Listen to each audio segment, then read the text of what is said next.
what you really should do is you should start it from some higher time frame, something that's actually got the visibility. So a week would be a good one because you can take a week down to a day.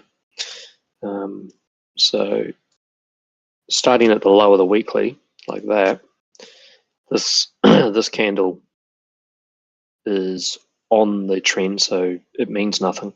This one's completely free of it, so therefore it moves to there. So by free, I mean the body cannot be touching. The wick can, but the body can't.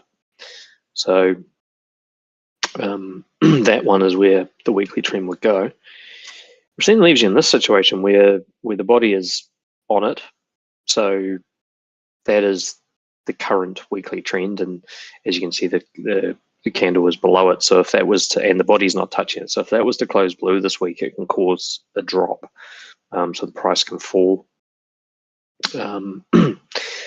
So, but we don't know how that's going to close yet. It's 4 days away. What you can do, because you've got this cutting through here now, is you can actually look at what can evenly divide into a week. So well, a day can, because 1 into 7. So take it to there. Then just apply the same rules. It can't move to this one because the corner's touching it. Can't move to that one because the body is touching it.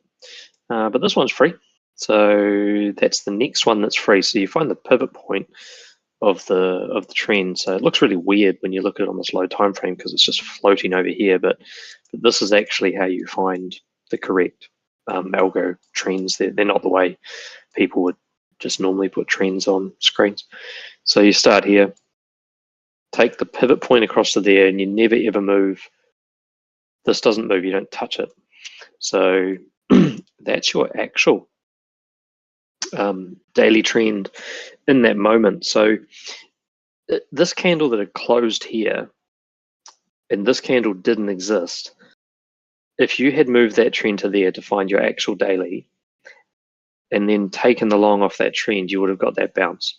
Now, and it's only like a few dollars, but at the end of the day, a few dollars on 50x leverage or whatever is still going to make a good amount of money. So this candle likewise doesn't break it. This candle does. That's why that's your retest with confluence of your hold. So, and that's when it bounces off the backside of that trend. And something a little bit weird about this trend, but this trend really shouldn't exist anymore past this point. It's kind of, well, actually technically it's sort of past this point. It shouldn't really exist anymore. But it did. I found that a little bit strange. That's not where the price should have. There was a small bounce in here when it hit this and it came down and it bounced off that, and it really shouldn't have done that. It should have come down lower, but something's up. So now we take this, we move this to there. So that again, if you'd taken the bounce of that, you would have got the long up to the hold level here. So that was another trade. And these are all just trades based off trends and their relationship with holds. But it also means that now you've got this one floating out here, this distribution candle, and these underside trends, the accumulation candles mean nothing to them. So it's all just distribution. So that becomes your new trend.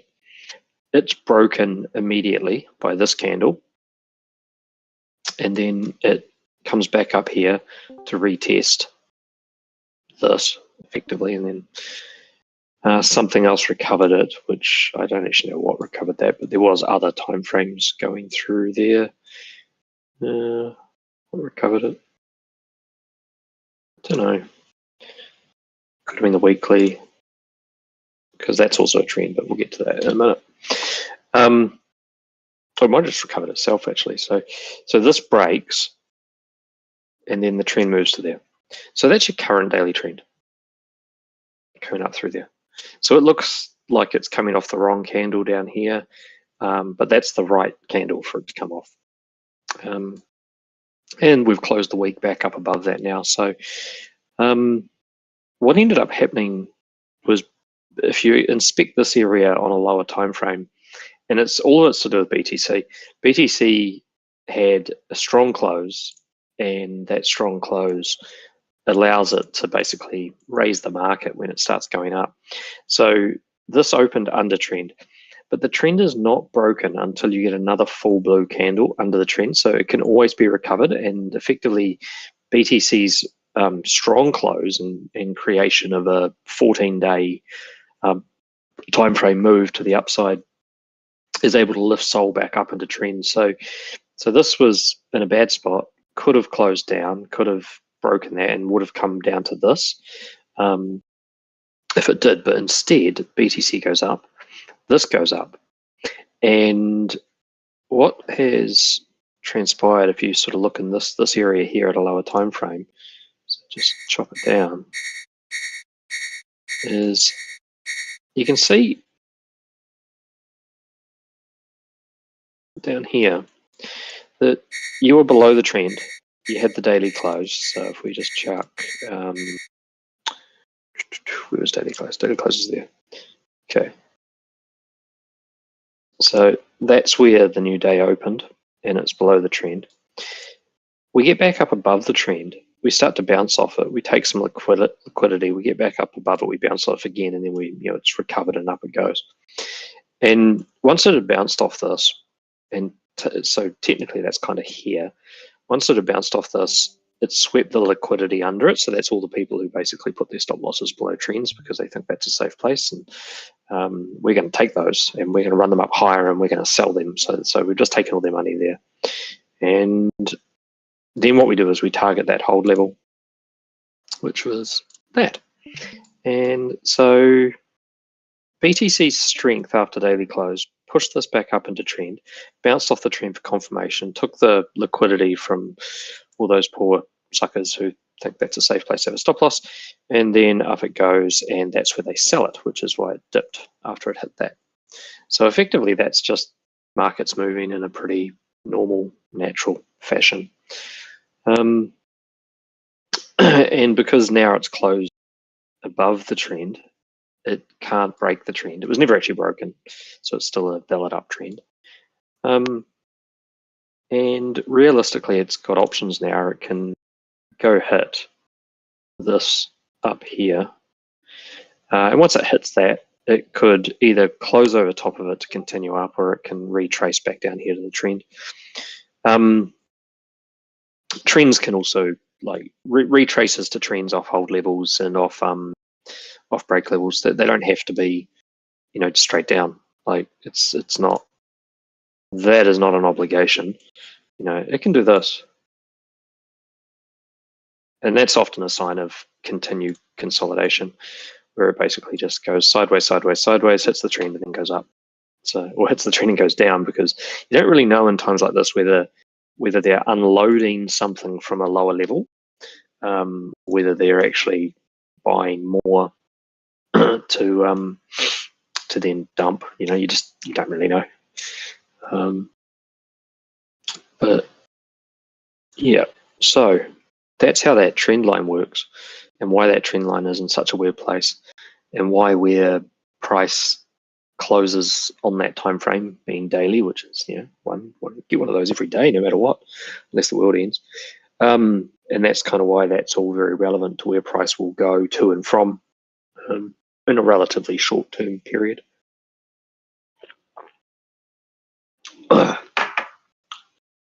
Hello? Right, did everyone get that? Or was that too much?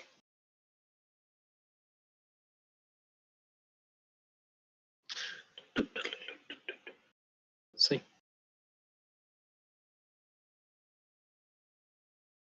And I can go over that whole thing again if need be. That's really not that hard.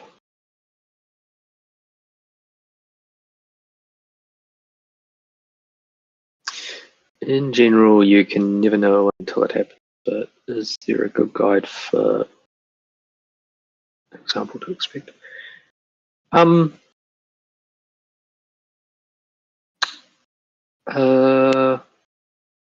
You can typically see about one move ahead on any given time frame, but the thing is that the time frames are all fractal. So one move ahead on a 1 year time frame could be big fluctuations up and down throughout that year to eventually And it could take like when you say a 1 year time frame, it can be made up of multiple years worth of candles to achieve its final point. So you can pretty much see one move ahead. And for spot buyers, that's awesome. For leverage traders, it's not that easy because if you open a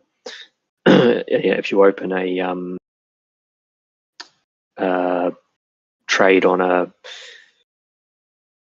if you open a trade on a 2-month entry, it could go down before it goes up. So if I move like 500 down, so if it moves like 500 down is a good signal, or it doesn't really it's not really the dollar value. It's how it lines up with structure and time. Like you've only got did I deafen him? Did I deafen Fling? Is that like a practical joke? No, you're not deafened on the server. So it's not about the dollar value. It's about time. So like say it's about time and structure. Like a 1 month trend only really matters to the price on the close of each month, because whether it's above or below that trend at that time makes the biggest difference. And where it is above or below that trend at that time is also quite important, because if it sneaks just above it, and it's like the dump we just had recently, they literally put it $1 below the monthly trend in the last sort of 15 minutes to an hour of the month, so that it only really took a tiny little move up into the backside of that trend to dump the price down.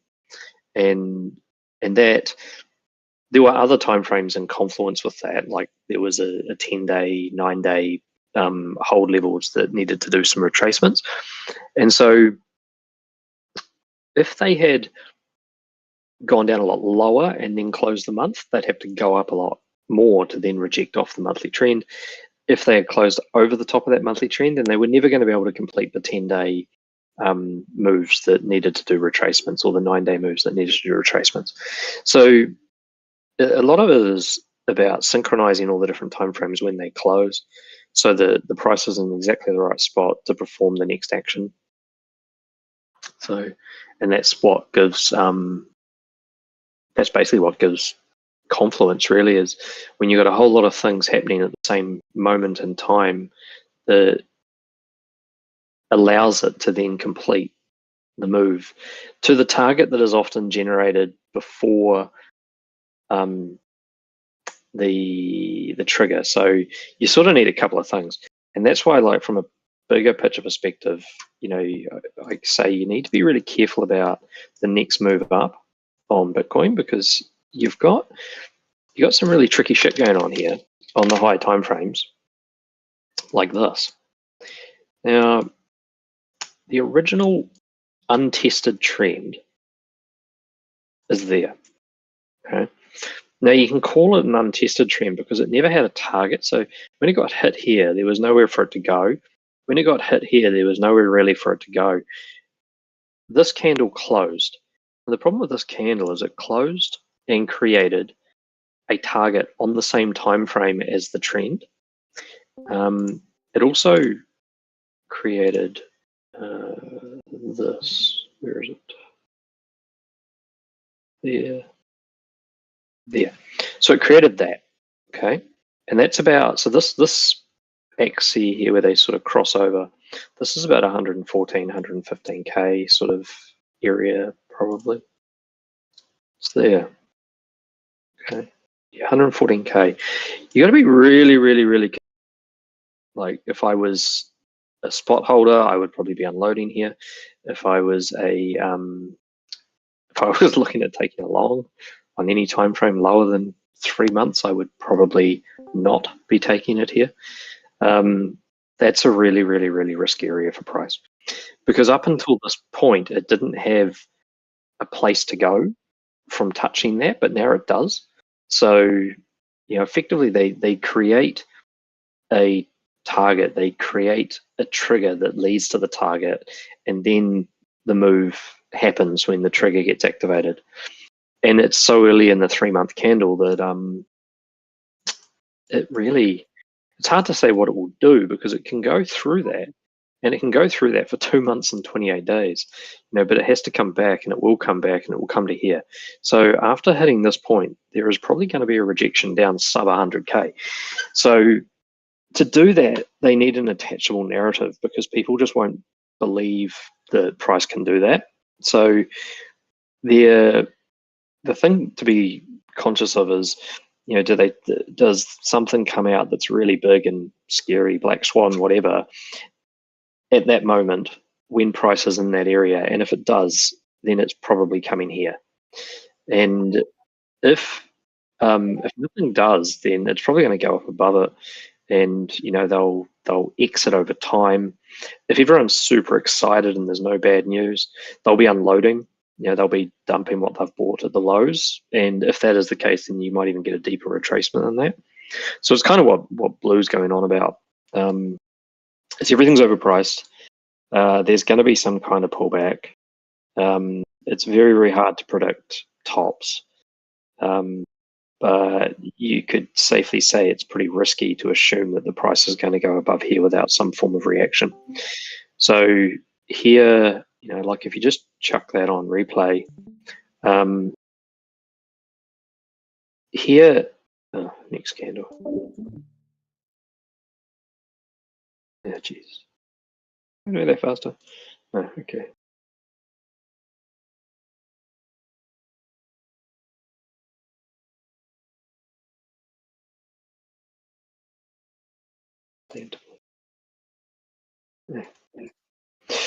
Okay, so it closes that candle, it creates a target, but it's too far away from the trigger. Right? So it hasn't touched up here to come back to here, so that just wasn't going to happen. And this wasn't engulfed by that, so this wasn't going to come back to here, so that's just not going to happen. So the price can keep going up. It's pretty free. Gets over a break level, keeps moving up. Okay. Doesn't touch the trend. Then it will create a non-engulfment of this distribution. So it'll create some distribution like that. Then this candle will close an accumulation lower than the one before it, and therefore it doesn't create a target. And then this one will engulf both of them, but that doesn't create a target. So that can hit the trend. It's not going to have to go down. Right, so this one, again, has no reason to go down.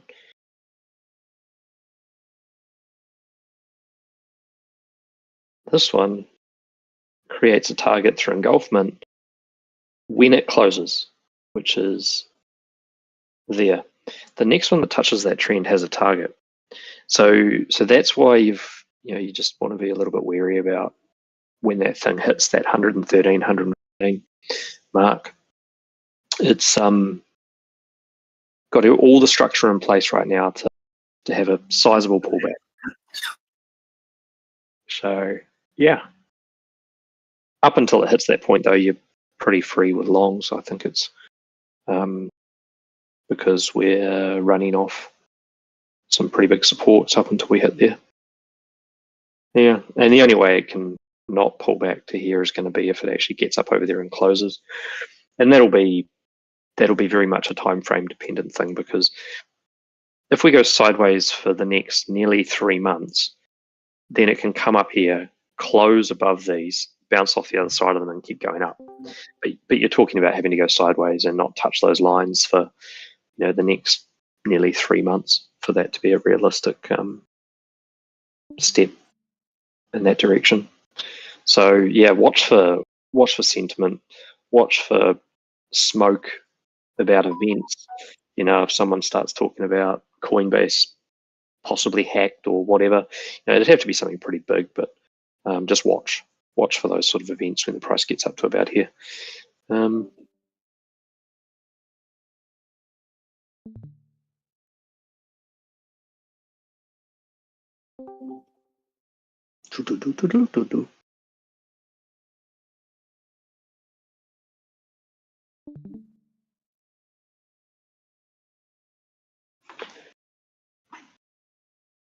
Hey Sam, it's 1:13 and I'm drinking. Nice. What are you doing? I am sick as fuck, but Oh, I'm working and listening. are you at work or working Well, from I home? work from home, so Cool.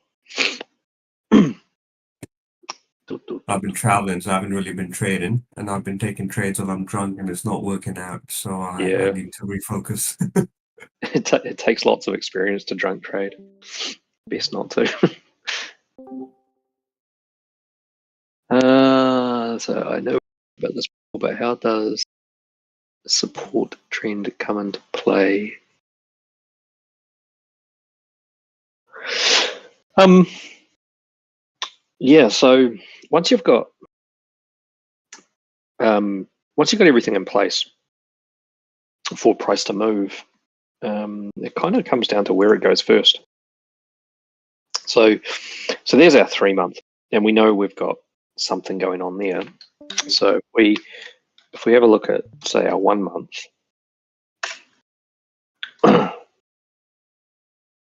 ooh, not 1 minute. Let's go see drunk trade. Um, okay, so there's our 1 month. So 1 month could get in the way before the 3 month. You've got sort of like a local trend coming through here, which was started out as that, became that, hasn't touched that yet.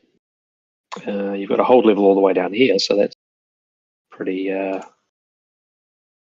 much worth noting that if you have a big enough pullback, it can come down here, and that would still be within the normal realms of where price can move. So then you got to find where is your support trend in all this. So if we find the pivot point of the 3 month, which is here, and you can go to there, there, there, there. There's your bottom. So can't bring it down any further than that. So now you have to start adding trends and arraying them. So you've got that, that. And there's a way faster way of doing all this too. I'll show you. So don't array that 3 month from such an old point. Go back to the 3 month and just array it from there. So you can say it can move to free and clear candles. So that's there and then there. We can chuck another 3 month on there, which is there. And we can chuck another 3 month on there, which is there to there. Now this one's cutting through all these bodies. So if we take that to 1 month and then just array that one, and then that'll give you your actual 3 month, your 1 month trend, which is there. And then you can take from that one to there. There's your 1 month trend.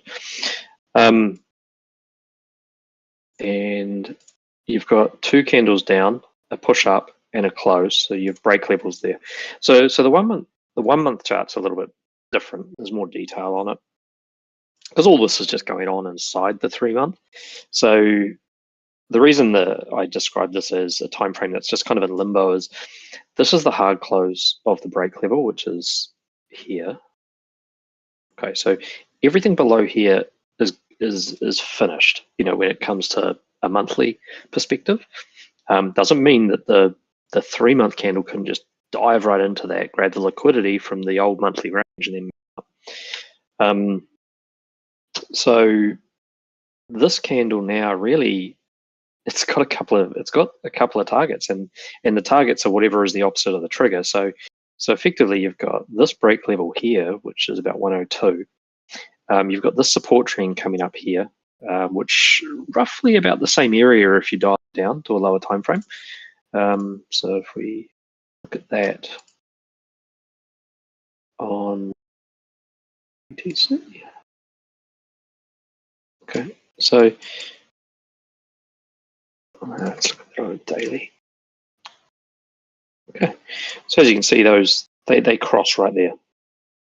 About the 4th, 5th of July down here.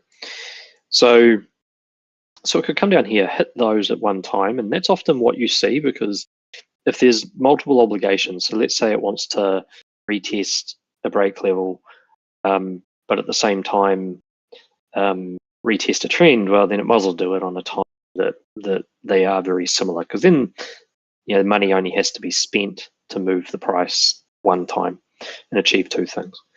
So the other option is it comes up here first, which is 113, and then rejects down to here, or pushes through 113, hits that 3-month sort of level that's up in here, and then goes on the mega dump. So you don't really know what it's going to do until it either touches down here or touches here, or does it push through to there and then go further down here? You don't really know. You just know what it will do once it's done it.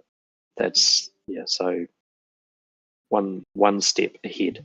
And as far as the monthly time frame is just literally in limbo.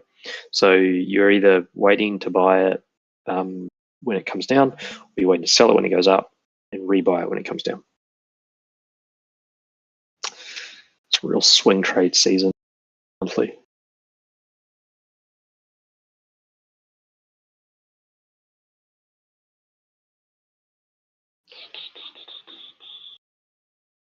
Yep. And you could go lower down than that, and you could look at it on it. So there's a daily hold level in here. There'll be some daily trend that's running through there, so you'll probably find that. And then you could look at it on a 12-hour and so on and so forth. Like all the prices that all those moves that go up and down. So there was a 12-hour trend on Sol sitting just below the 1-day trend. First, the price recovered the 12-hour, bounced off the 12-hour, went to 151, which is the target of the 12-hour, comes back down, bounces off the daily, goes to 153, which is the target of the daily. So it's just moving around between all the different time frames inside the time frames. And so from a scalping perspective, you're just buying a level and selling a level and buying a level and selling a level. And sometimes it can be really clear because you can just see the bounce on a lower time frame and know that, cool, we're kind of within that. And so therefore I'll sell 50% when it gets to the 12-hour TP level, and I'll hold the other 50 for the daily. Or sometimes it just doesn't retest the daily, even though it's bounced off the 12-hour, in which case you might as well sell 100% when you hit the 12-hour, because it's going to come back to the daily and just buy it again and then go to the daily. So, but yeah, this is just, as far as monthly goes, it's just in limbo. There's 3-day structure in here, which hasn't been hit yet. And then there'll be daily, and there'll be 1 hour. So you see this here, just these candles, and that's a 1 hour range. So the range gets built to reject price there, to support price off this. The candle closes, the price goes there, it rejects the price, it breaks the range, it goes down.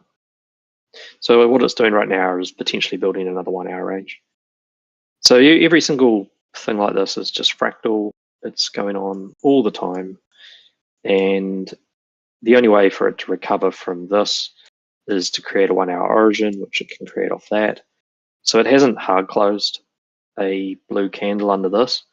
So you could find what's your 1 hour trend. Your 1 hour interior trend is this. If it closes up in here on the hour, closes another candle in yellow on the hour, then it can bounce off 108.941 and then continue up to re-break into a higher high. So it's, for the sake of simplicity, if you could only take 1 trade per month.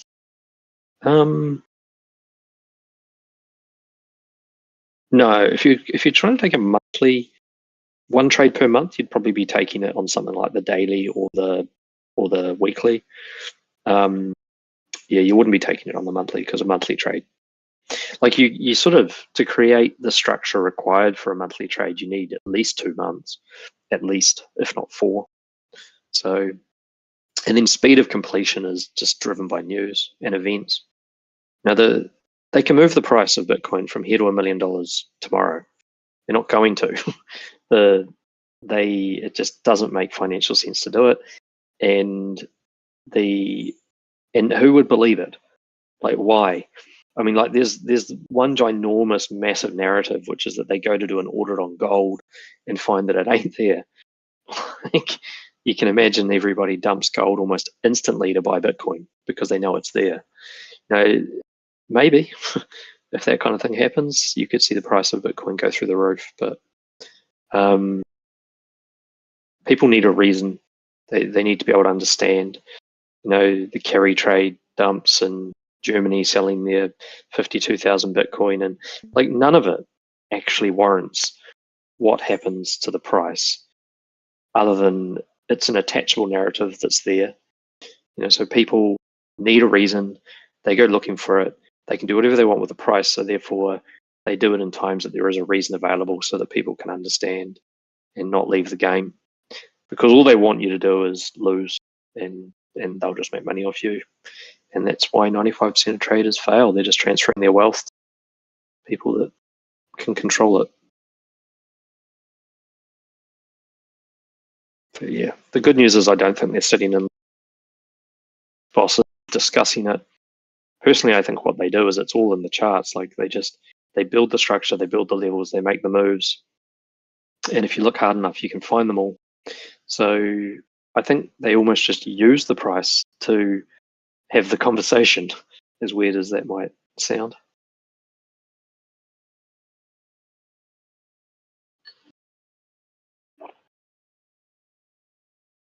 Back to drinking.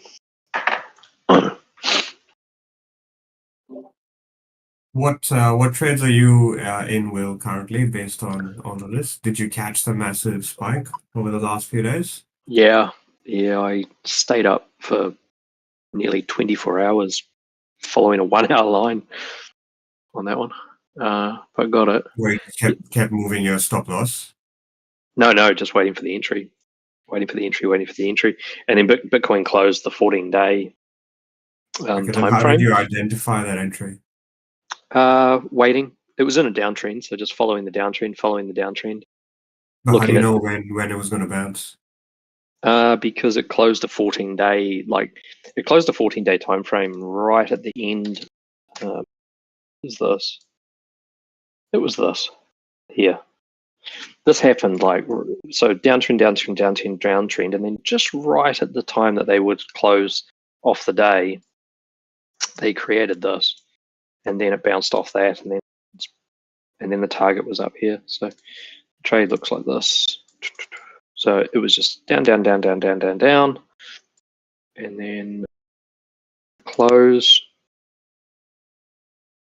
and identify target, which is there. Following it on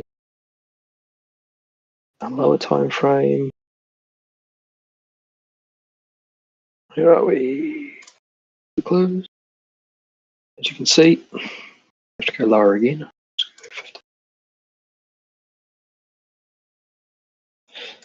That was the entry right there.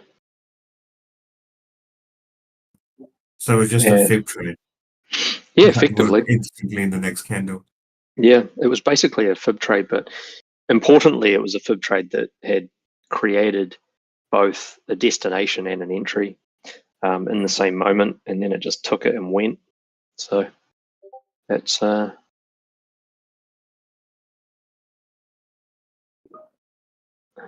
been aiming for 20 to 30% by opening perp in the same day. Yeah, I mean, that's a way to do it. The thing is, a trade just has its limits. Like, the limits of this 14-day move is between that line and that line. And as you can see, it did that pretty nicely. So the question is, what does it do now? And the answer to that is, well, there's bigger structure in play. So that was your 14-day, but there's all sorts of other stuff going on at any given time. Like, we've created a 3-month. So we've created that 3-month structure, and we're closer to the rejection point of the 3-month structure that leads to the low than we are to the low that leads to the high. So purely based on that, it makes more sense for it to go up and then dump than it does to dump and then go up. So, but you only really know this to this is kind of like what I would say is your guaranteed move. And if, the way fib trading works is that you can see when it hit this, there was a minor rejection here, and then it continued up to this. So, given that the fib level for the candle was within the bounds of the trend, the chances of that move playing out is now even higher than if the fib level was above the bounds of the trend.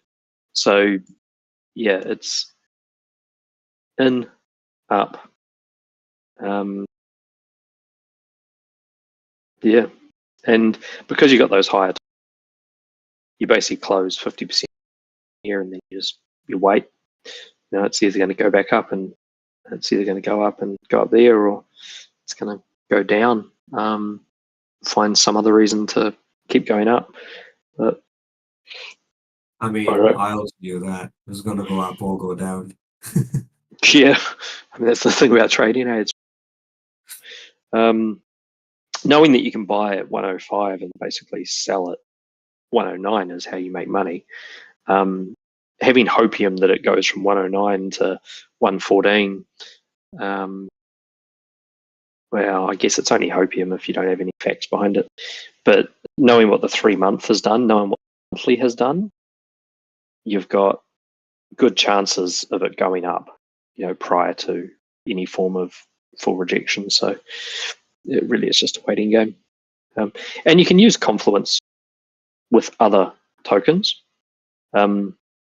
because generally speaking, if the market is moving up, the market is moving up. So if something's really unclear, like Sol absolutely looked like it was just going to tank yesterday. What they were doing just made it look like it was going to disappear off the face of the planet. But Bitcoin's going to go up, right? So and that was the first thing I mentioned yesterday on close, as I said, Bitcoin's going to go up. It's probably going to drag Sol up with it. And what happened? Bitcoin went up and it dragged Sol up with it. Now it's got weakness against so it's got weakness against Bitcoin. So it's not moving up, in leaps and bounds. But we're not at that part of the cycle yet. So you wouldn't sort of expect it to. And this is where is our BTC? Sol BTC chart. Sol BTC. Okay. And so this has got a flip, so at the moment, just looking at that, it looks like it's in some kind of downtrend. But let's see if we can find.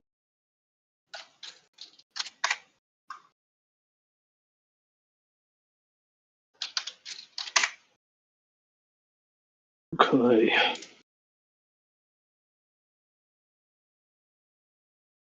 Okay, so these are 3 month. Can't take that any further. So not much you can do on that.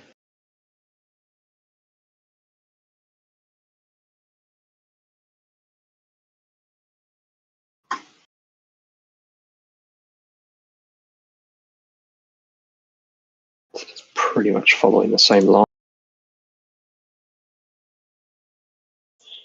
So really all you need is on the monthly over here, and that'll flip. Right, so that's if you wanted to wait 28 days. Otherwise, you could take that and you could try to find it on the daily. If it points there.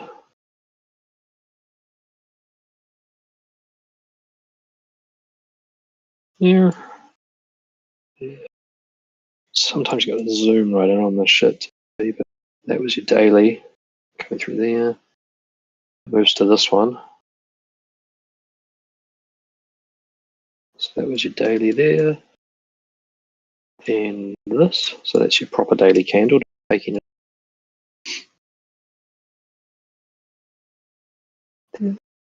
there. That's already kind of. So it's been breaking out of the daily ever since ever since this, which is an origin level. So it's reversing. That was your origin level. Hits the break level, goes up to break trend. So it might revisit the 1300, and when it does revisit 1300, it would jump. That would jump. So that has moved to there. This was a deviation above it. So that was that spike. Probably when Sol just shot up the other day, it would have created a deviation above the daily trend, but it's now down. It's now on it. I mean, it doesn't really have to even go back down there, but the thing is, if it does, it'll bounce. So that's looking really good. Like, as far as a point of reversal goes, be saying that this is getting pretty close to being able to do a proper reversal up to this trend. Then if it can break that, then it goes. And you've got these kind of things here, which, that was a hard close of the break level. So it's come down. Like, I think I mean, it was a hard close of a break level created by a deviation, so it's a little bit.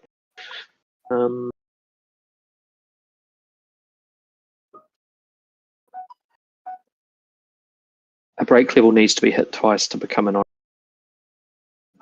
No, it's a break level hit once and then goes into distribution after hitting it. So a break level should only ever retrace as far as the current uptrend. So if you have no idea whether this is, I don't know if that's the right trend. Probably is, because that looks very similar to the daily just on Sol. So a break level being this level. Oh, my new mouse, the scroll wheel is so sensitive it spins back the other way. Damn it. Stop. Right, so this is a break level. When price goes above or hits the break level, it comes back to the trend. What matters is whether it breaks that trend. If it breaks that trend, it becomes an origin level. If it doesn't break that trend, it's just a break level. And the trend continue to move up until it gets over the break level, and then it'll bounce and it'll go into the next range. So that's basically what you're seeing here. You're seeing this uptrend having to hold because of this break level got hit. It's come down, and so far it's holding. So if it continues to hold, leave this range, and there'll be more strength moving into Sol, and the price will keep going up. Relative to Bitcoin, or it'll dip less relative. Yeah, whatever. Does Sol still have a target of like 181 or something? From the 180, 189 on like 23 different time frames, which is like so going to happen at some point. Who knows when? I literally just have a position open with a TP sitting there. I don't care what it does. What positions do you have open at the moment? Most of them cut out at 160 because I think it'll do a local high at 160. But it depends a wee bit on what Bitcoin does. Like I've got Bitcoin up to 1280, but I might. 112,800, but I might adjust that TP up now a little bit because it's going to reject off one of those range highs, and of course they're upwards facing. So as each day goes by, the price level that it's going to go to just goes up. But they all cross over at like 114. So that 114 number is a scary number. So I think it's going to hit them probably somewhere between now and then it'll reject.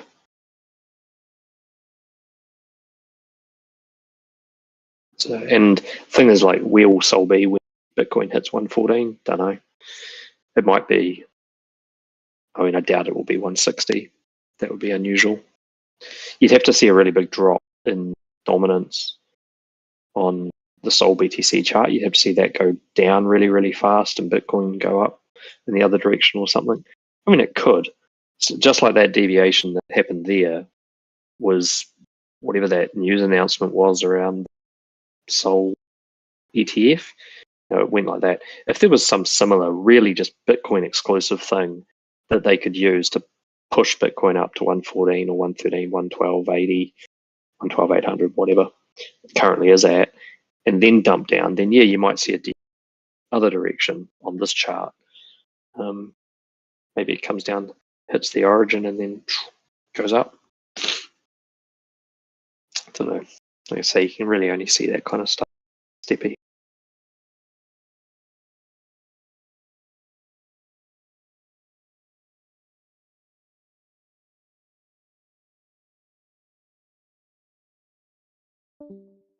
But yeah, I just basically closed. I just started closing the longs as it hit the various levels, and then they're sitting at about 50% original size now, just waiting.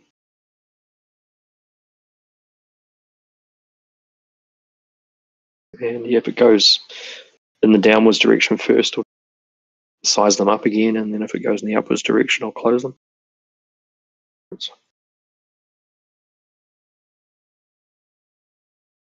Do you think it's going to go downwards? No, I think it's going to go upwards. Okay. Oh, just to size up your position. Yeah, well, I mean, I could size them up, but why take the risk? I think Sol will go to 160, 161, 163, something like that, probably before it goes down, and that might line up with BTC hitting 110, 112, 113. Like there might be more than one up and down before we hit the top.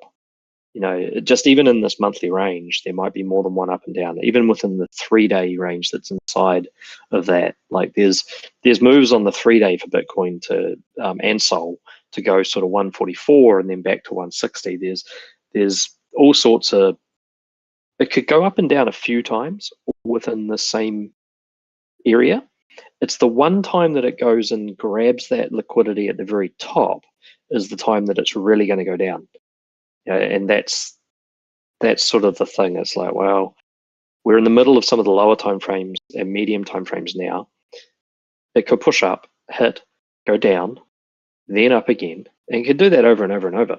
So, really the only way to play this on the higher time frames is just to increase the size of the positions and TP periodically as it rises, and then increase them again if it does pull back, or just accept the fact that one trade doesn't make generational wealth. And like if it happens to go all the way to 114 now and then takes a ginormous dump down to 93 or 84, great, cool, at least we knew it was coming, we thought it, we can make our money on the way down, and then when it hits those levels, we know we can close our shorts and we can open our longs because those levels are going to go higher.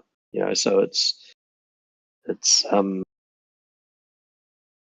if you put it all onto one trade, well, that'd be pretty dumb right now.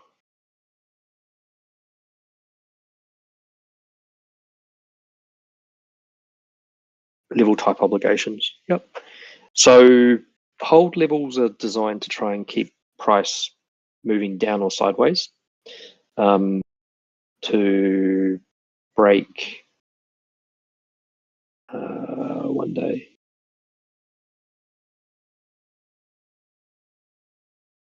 Yeah, it didn't, did it? Yeah, stopped the trend. So the trend rejected it. That's good and bad. I'll explain that very quickly because it kind of makes sense, right? So the obligation of this level, so this level here at 141.48, the obligation of that level is to break this trend that's coming through here. Now it hasn't hit that level yet.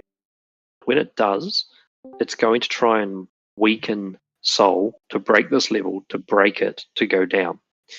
Now, it might break that trend, it might not break that trend. Now, if it doesn't break that trend, the trend's obligation is to break the hold, in which case the price can continue to go up.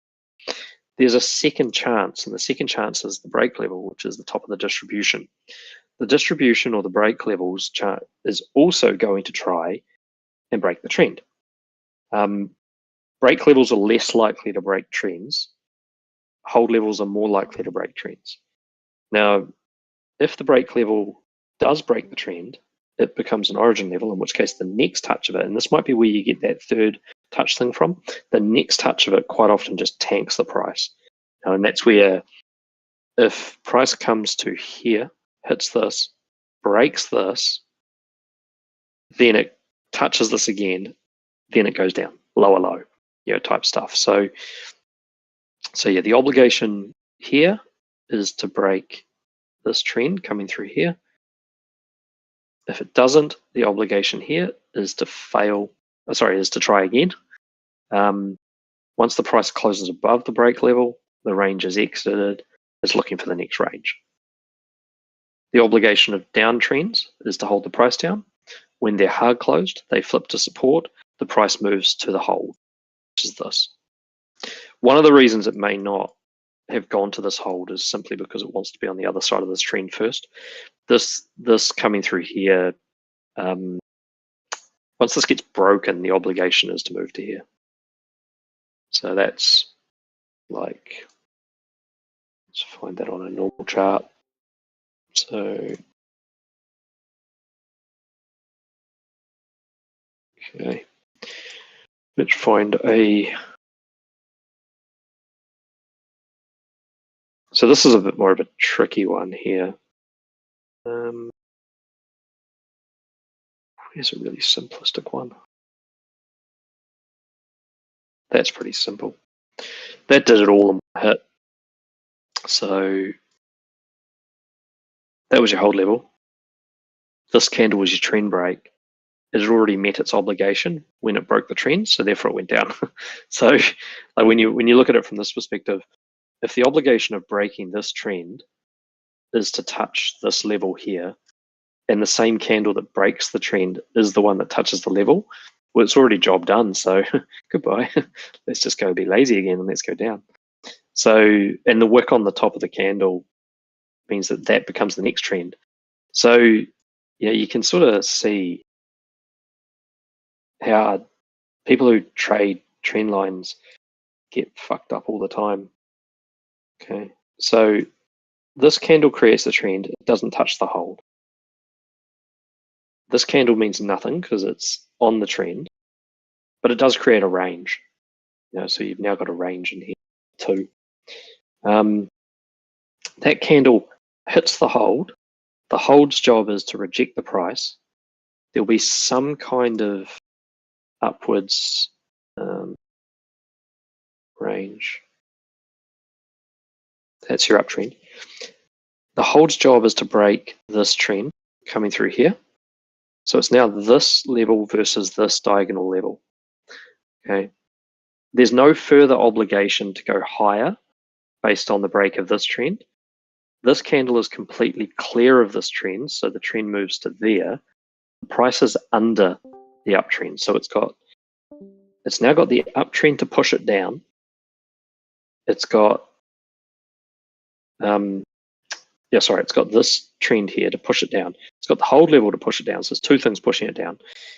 Whereas the next hold level that hasn't been touched, well, shit, that's all the way down here. Whew, that's low. Okay, what else could stop it? Break of the range could stop it there. There's an origin level in there because that wick went down and went up, so there's something that could stop it. What else could stop it? We're on. There's a range trend there. Let's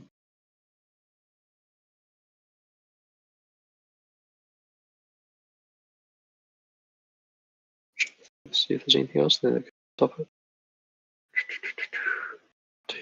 That one rejected. I mean, from a relatively local perspective, those are all things on the daily that it could go to. So if it loses this trend, the next step is sort of here. The next step is in this area around here. Oh yeah. Dun, dun, dun, dun, dun, dun. Boom. There you go. So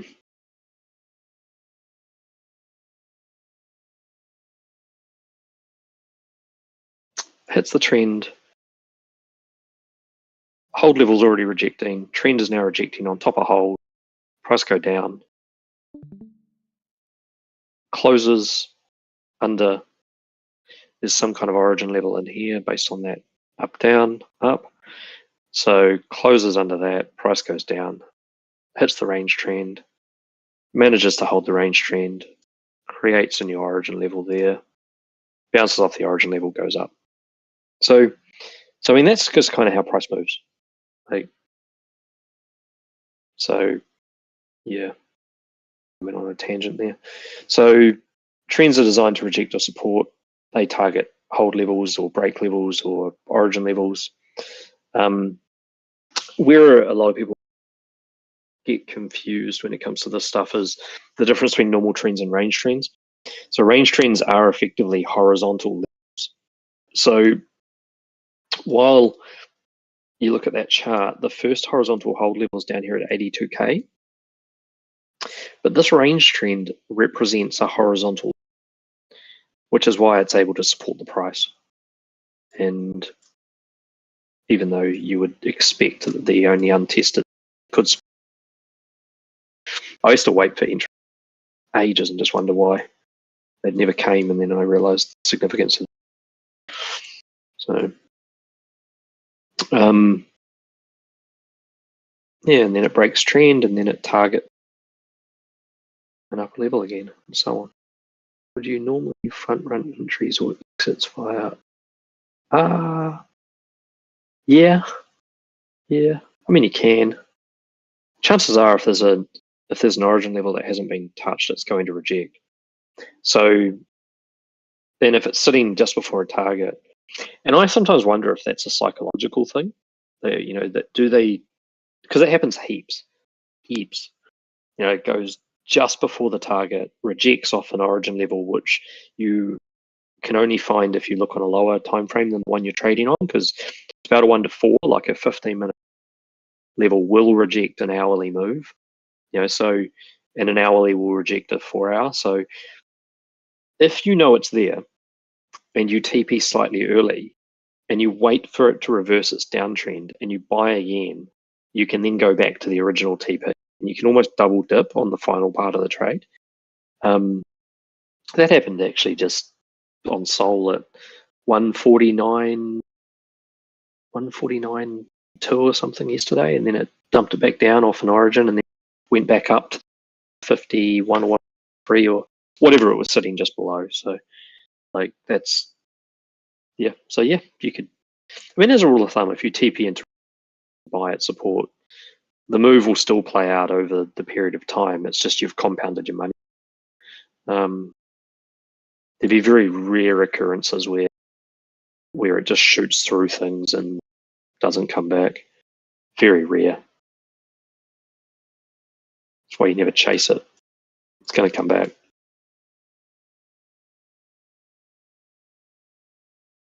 Yeah, so that range trend's never been broken looking at that. So it's just holding the price up the whole way through all of this. That was a pretty good deviation, sweep of the liquidity before. It got broken there.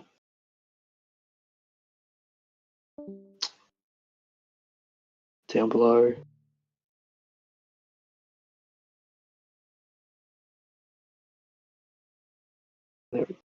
Found support on the break of whatever that is.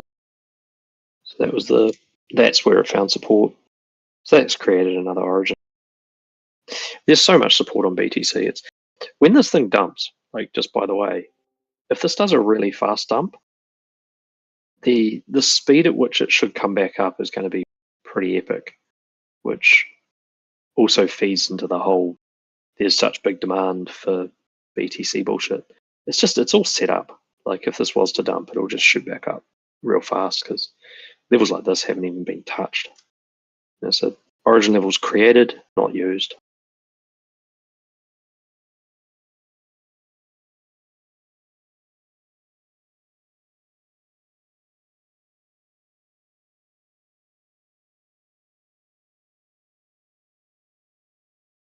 There's another one there. That's another one. If it powers through all of these in one black swan candle, just buy it, please.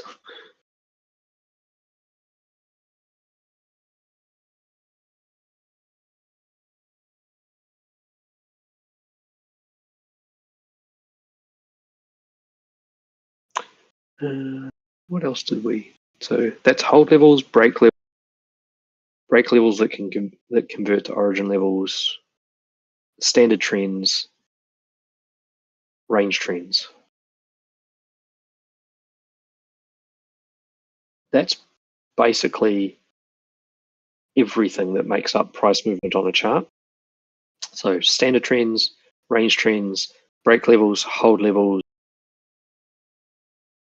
origin levels, the fractal nature of price and time frames. Once you understand how all of that works, there is no fun in trading anymore. There's just money to be made.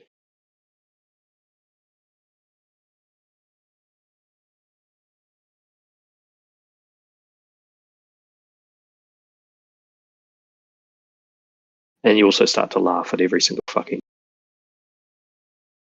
don't mean doing what they were going to do anyway.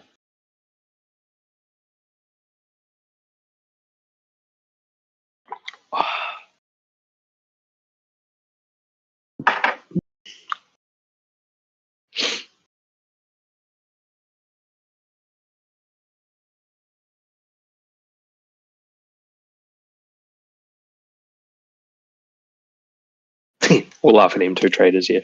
What's today's off? Make it make sense. Don't worry, we'll change it tomorrow when the lines don't line up.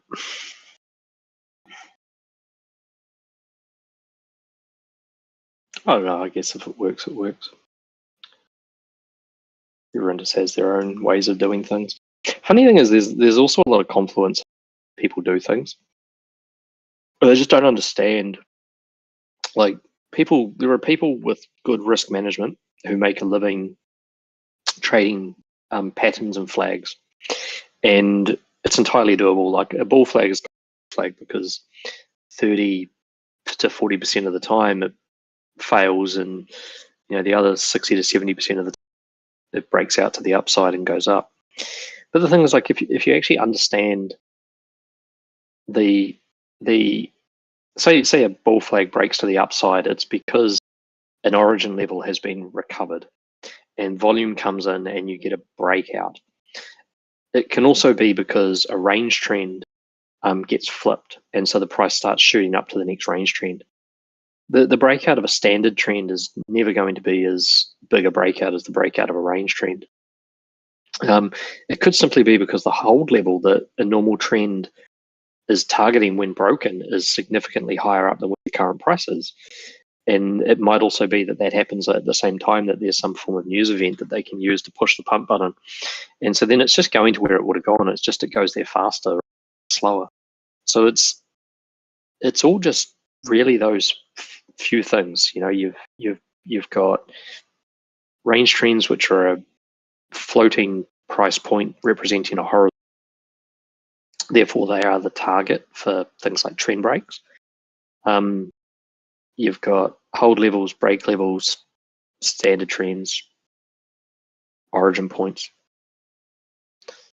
And a break level is designed for continuation. So if you break a level to the upside, you should go up. If you break a break level to the downside, you should go down.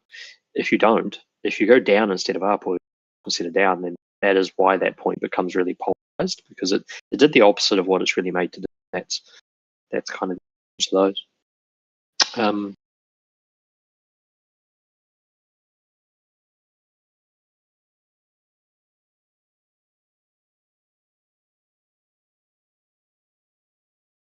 Yeah.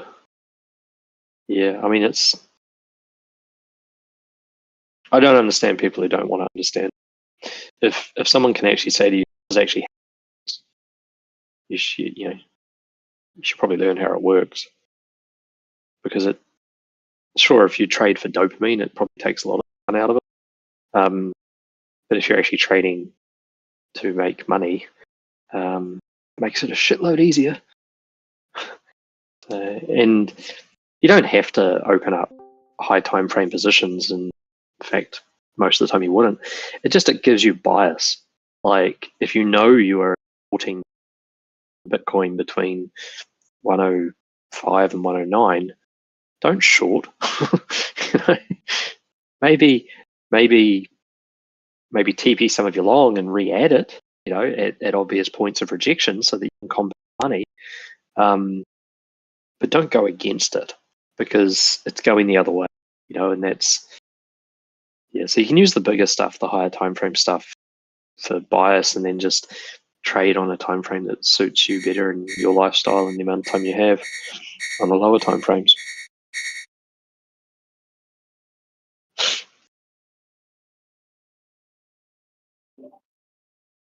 What else do people want? Pattern tool that's been found. Range formation. So something. Let's have a look. Yeah. So creation of a 2-hour range trend. Like that. So, oops.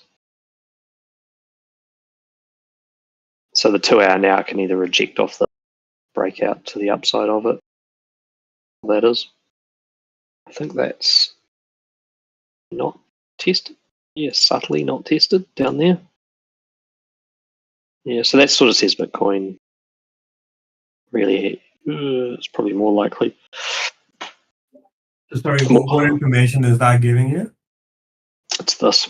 So 2 down, 1 up, yeah, range. So it doesn't have a hold level. So this trend that's been created through here on the 2-hour, if this trend gets broken, the price can come back up and target this level. If it doesn't get broken, it's going to push it down to this, unless there's something else coming through there. There is that break level that hasn't had a retest yet, which was also an origin level. So it might just be coming down to here to bounce.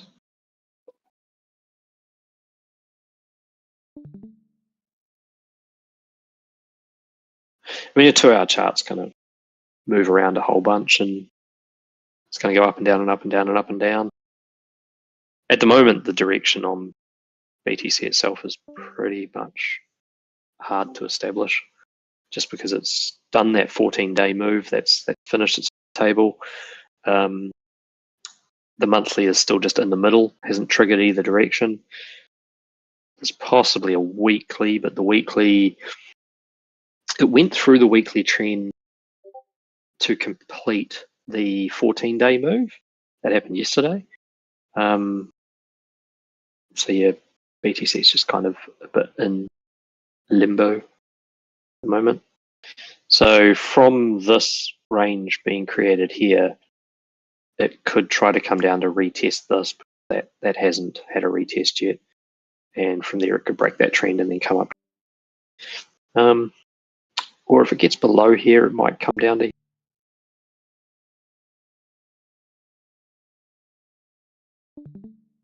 So if you'd been really,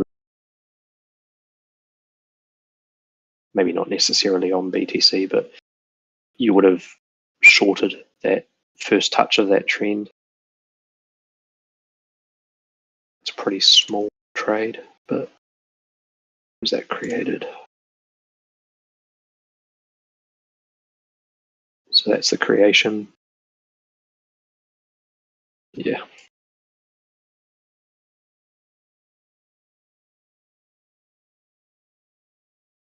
It's not the kind of trade I would have opened. Because it could still go up from there. Where's that on a low? Yeah.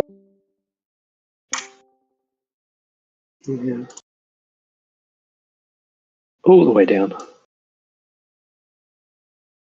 Yeah, so that would have created it. You would have shorted right there. But it's already creating a 1-minute hold level in the other direction. Who knows? Sorry, where would you have shorted? right there. So the opening of this candle was the one that created, and that would have been the short just right there off the, $80 ahead of where it is now. And so it's got a little 1 minute downtrend created. It created a hold level to break the downtrend. So it may just go up.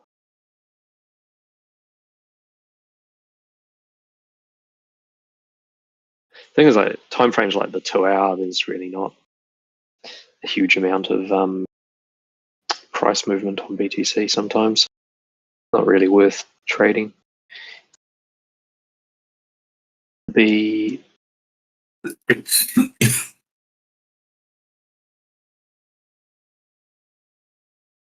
let's see. Where's a better looking one? Kind of what you want is you want that one. That's a good one. You want this, where you've got an up facing trend for rejection. Lost it now. There it is. That's the kind of one you want. So it creates this, then you short that. And it doesn't really have a hold level. So its target's got to be something like a previous range or an origin. Going to be something like that. Unless there's even that.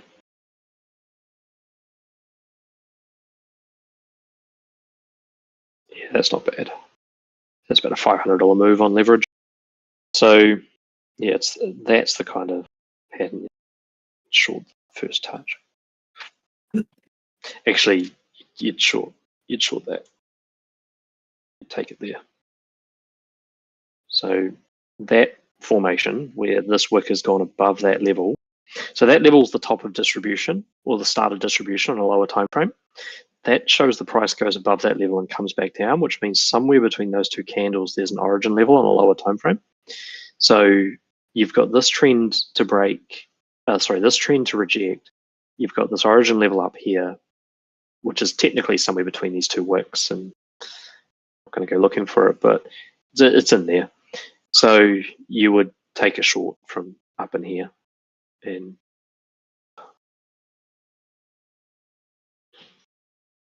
fuck it, let's go look for it. It's in here. It's 2 hours.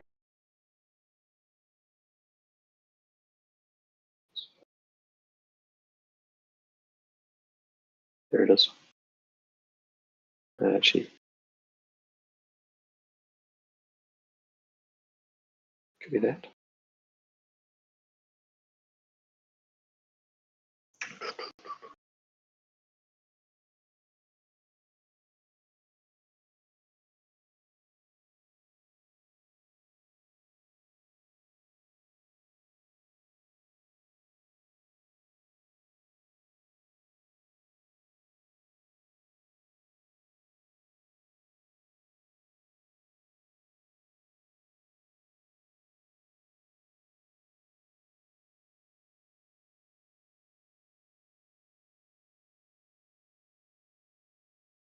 Now I'm just getting really pedantic and is that it?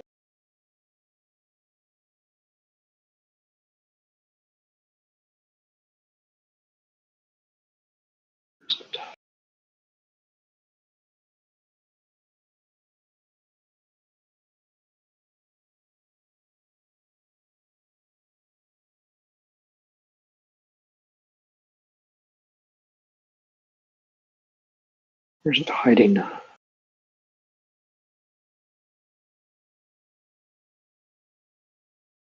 Now that is one.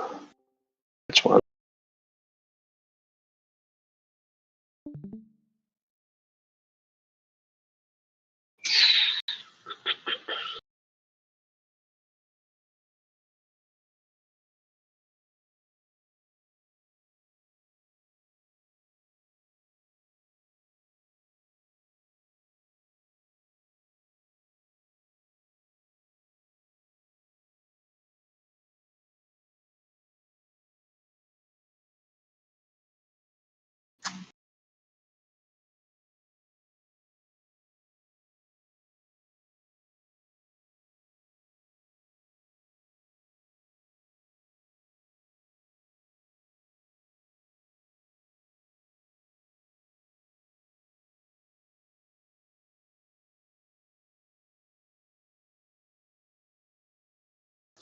Ew. What's it?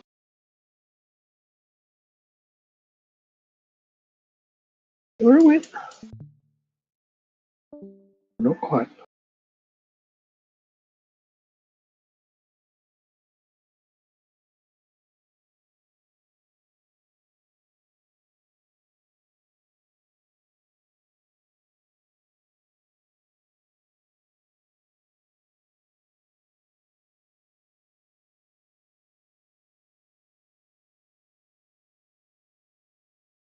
No, it's just bugging the shit out of me.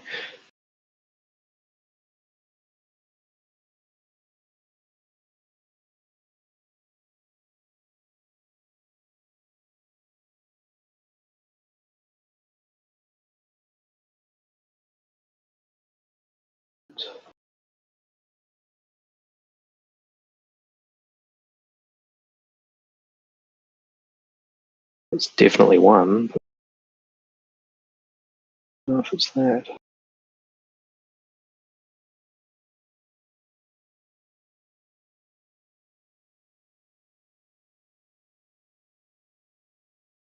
Could be that.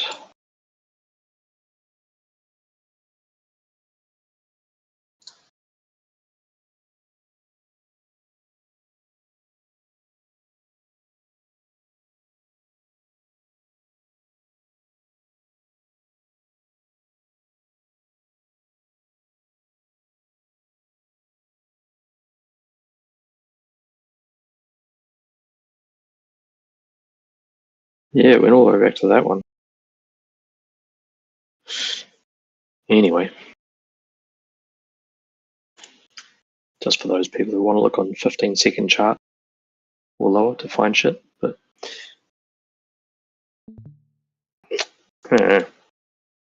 anything anyone else wants to talk about?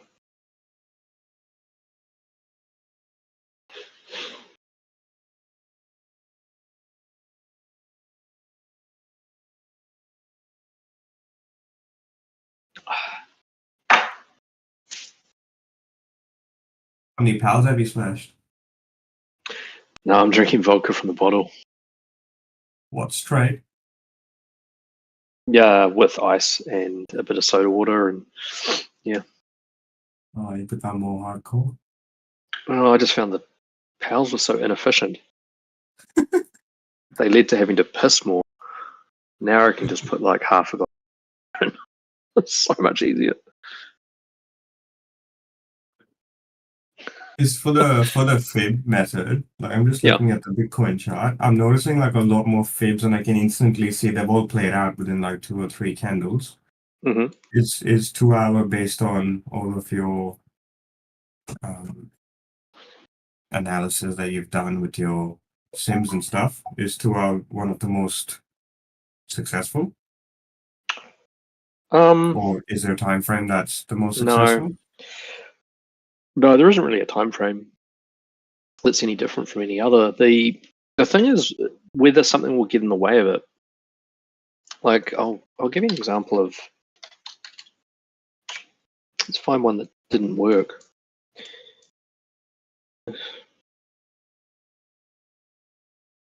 Okay. Let's look at, trying to find one on the bottom somewhere. That worked.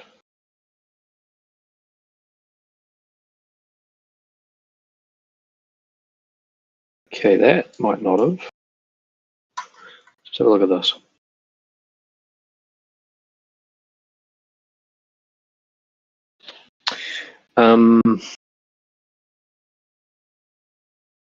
Okay, so break. Go away. Um,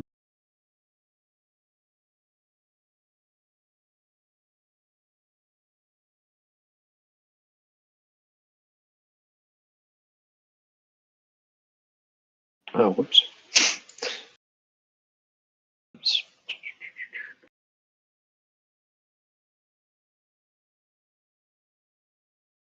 Come on.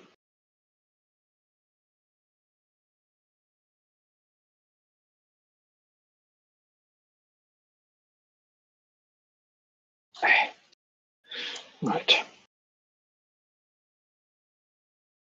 Those are the same chart, aren't they?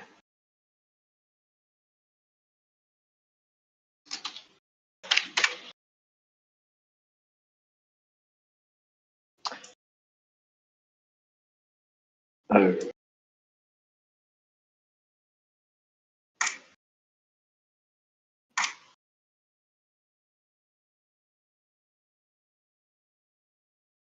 Okay.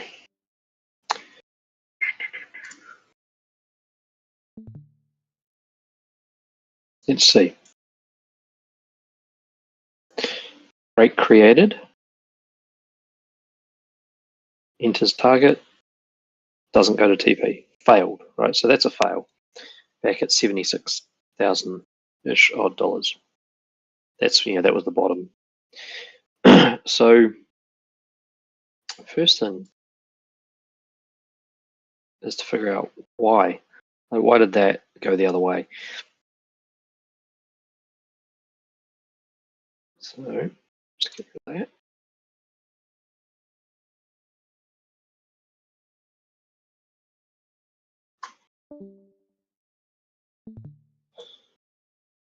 So what's that, a 1 day? Let's find what was our daily trend at that.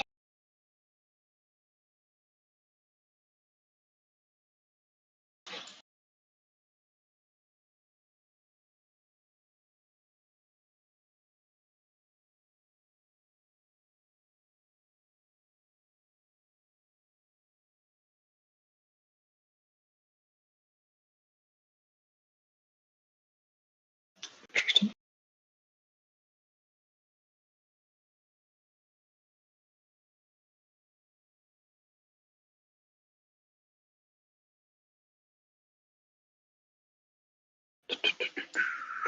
Yeah. Yeah.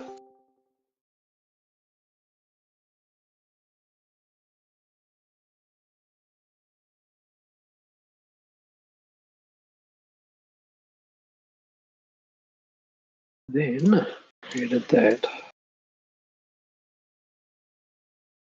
So this is ultimately why that failed. So the price went up into the entry, came down, created a new interior trend, bounced off. So the hold level actually was pretty stuffed. Right? So it hit the break level, created a new trend, couldn't come back to the target because basically it had to be. So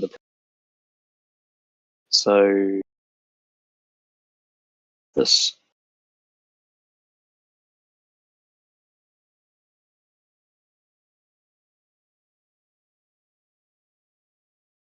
is it on time.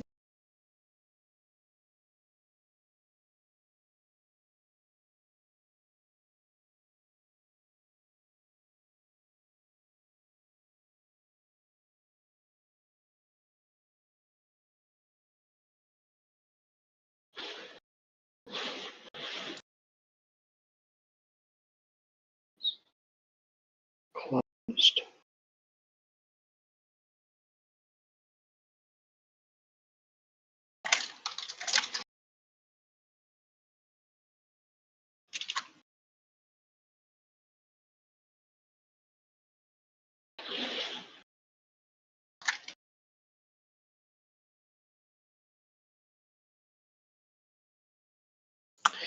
Yeah. So you had this candle, that break, trend was coming through there. Price, this trend didn't exist. This one through here didn't exist. Price hit the entry here, continued to move up, hit the break level, which breaks whatever range exists inside that, comes back down, closes a distribution candle, it actually hits the targets and trend array, bounces off the trend, continues up. Right, so that's one of those ones where by the time it hit that break level, you would have had to have added up here and closed the trade down here because effectively it was in complete swing failure and reverse. So this is the thing about fib trading. It's a very simplistic method of saying that the majority of the time the price will go from here to there. The thing is, while the trade is developing, while time is ticking by, different things can develop. And so when it develops a short trend like this, well, that's going to stop the price from being able to get to the. So hence you end up with a failed move. Now, if this trade was, say, this one, this candle up here, and you've had 2 weeks of distribution, so you've got a hold level wherever your trend might have been. So let's say your trend was there, which is probably about right. This candle came from the other side of that trend. It hit the hold level. There's no break of that trend until this candle. So when it hits the hold level side of the trend, chances of that playing out is huge. In fact, actually, your target based on taking a fib trade would be tiny, right? You'd be there. So you would take this first little part of the trade, but in actual fact, the target from hitting that hold level back to this trend. So yeah, fib trading is a very dumbed down, simple way of taking trades that the majority of their time are going to. The understanding how ranges form and how hold levels target trends means you can actually do it with much greater accuracy. It just takes a lot to learn it and to chart all the different time frames and to know what's going where.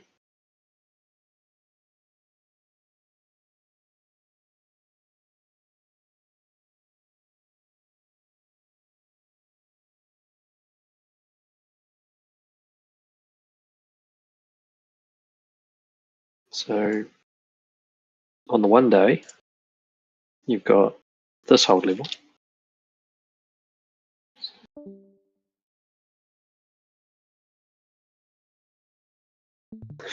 So first thing you got to do is you got to figure out where's your one.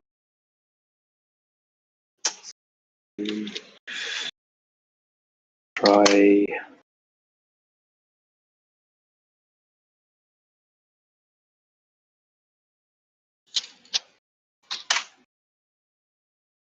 that's your monthly. Pretty much that's what's holding everything down from the. So your daily is probably going to be something based off this candle.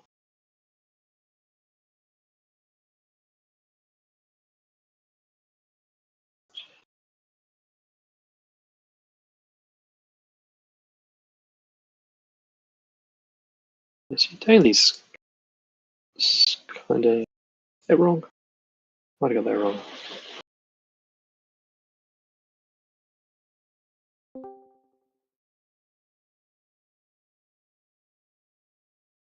Yeah, so you're outside of your daily trend as it currently stands. That's kind of cool.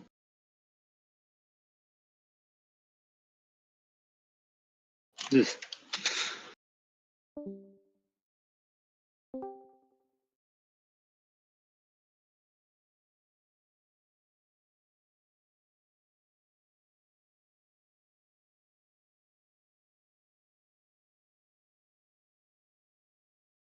Yeah, so that should bounce. There'd be no reason for that not to. There's nothing to stop it. Your daily range trend is there.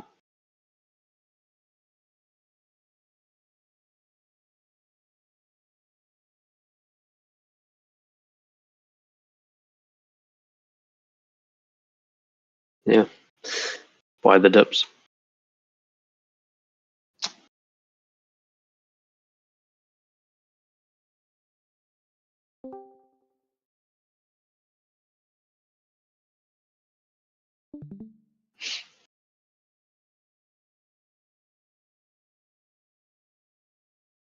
Hey, any questions or drink more?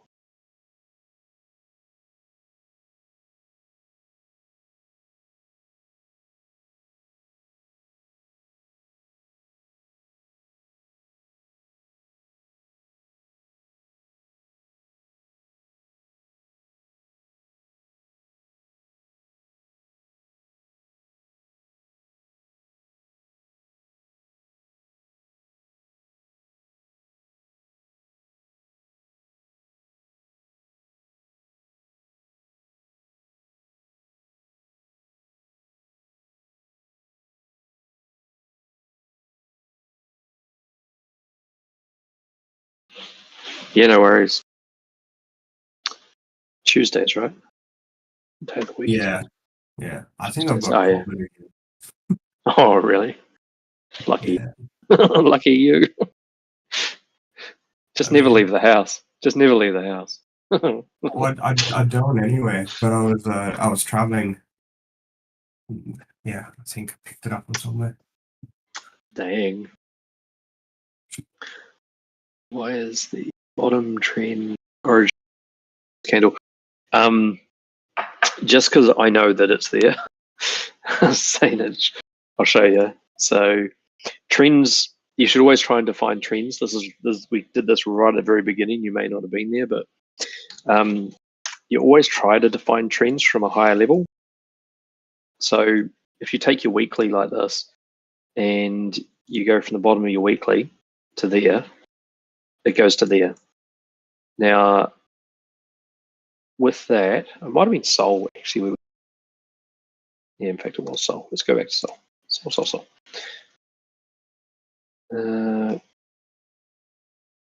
Yeah. So I don't actually know what the daily trend is on BTC. I haven't really been paying attention to that quite the same. This was your weekly there to there, okay, and now it's cutting through this. So the important that's your very first trend on the weekly. This candle doesn't change the trend because the corner is on body is on the trend, so it doesn't change it. This one does. Right? So it moves to there. Okay. Oh, also, hey, just a really, really dumb note. But trend retests, see that?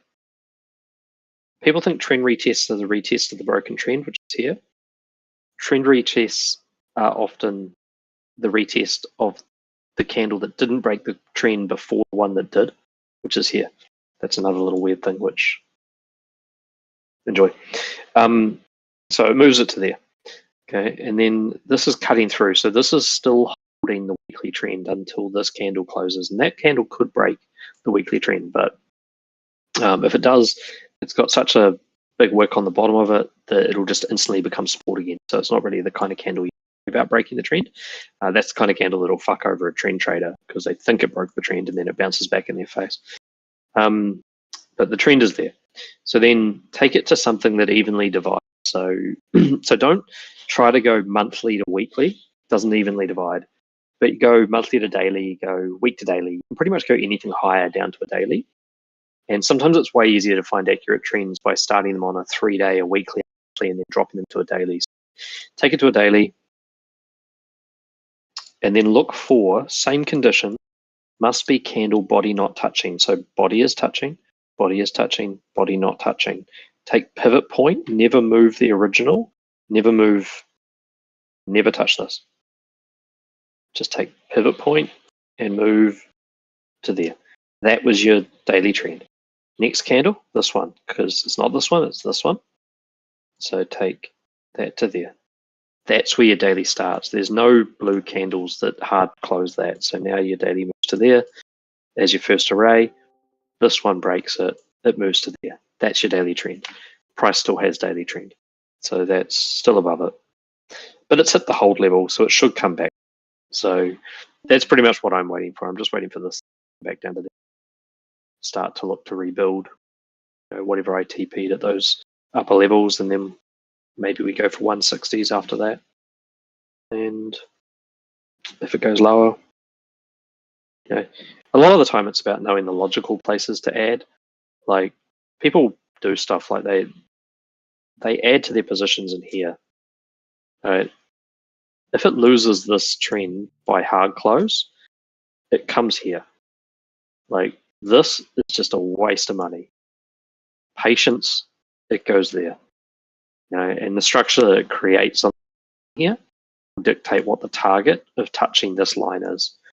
And that dictates the size that you might add or subtract from positions depending on whether you want to average them out at the next available target. So it's just none of that shit's been created yet. So you just don't know what happens when it gets down. And what you do know is that if it just magically came down to there in a single candle right now, you kill your neighbor, sell their kidneys, buy it all, and it goes back there.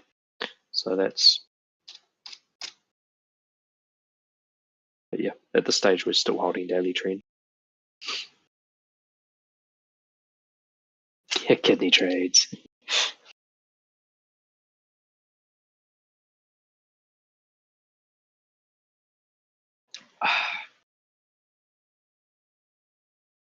Yeah, I mean, just roughly, if you wanted to know levels of opportunity, they're basically 149, 148 area. They're the lower part of the 140s, and then they're sort of like 135 to 130. Sorry, 135 to 130. There's a lot of stuff in those areas that can bounce the price back up. Post that, it's like 120, and yeah, it's I still have orders sitting on candles like this one, just waiting, just for that magic black swan dip, wick down to here, hit that, and go back up. Just, we'll see.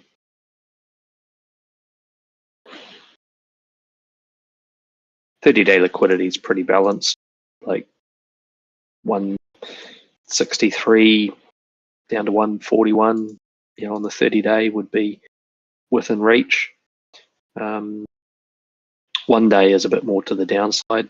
So you've got areas like 145 might be targets again, just to wipe out all the longs that chase the pump. You know, the 7-day liquidity kind of in the middle. Same sort of numbers. I mean, it's all just same sort of numbers. There's definitely worth doing a retrace before it does a further move up, just to grab all the longs.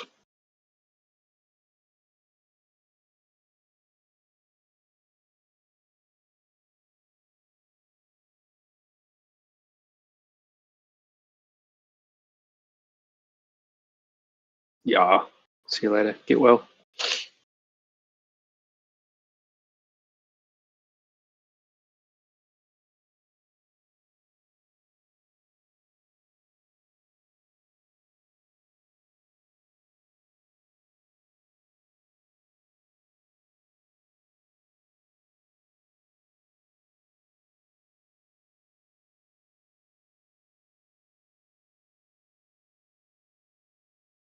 Jeez, if it did that, if it does that next daily close, just buy it.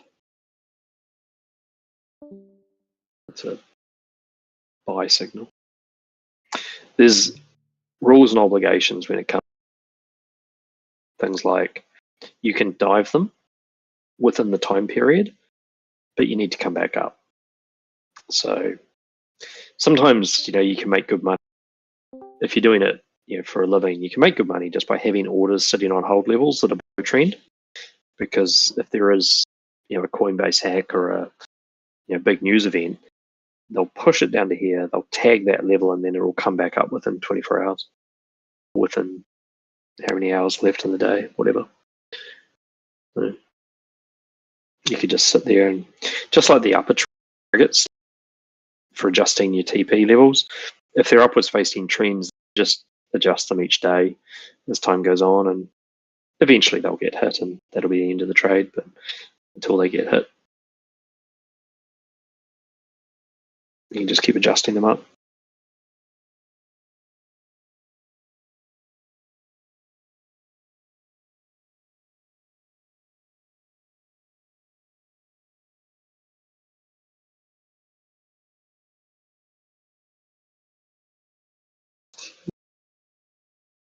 Daily obligation, we hit a hold level, should be going back to the daily trend.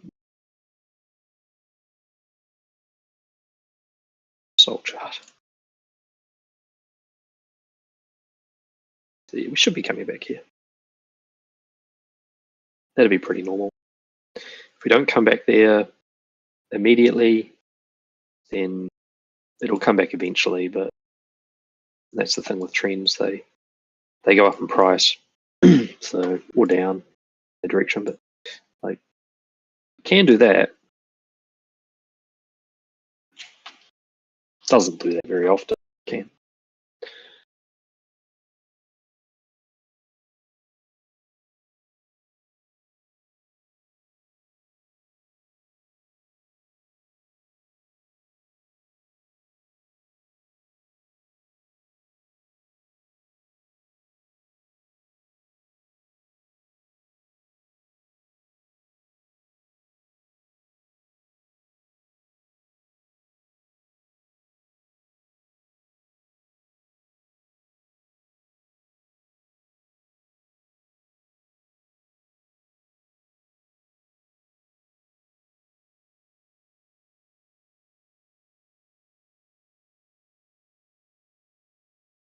Every day is my party day.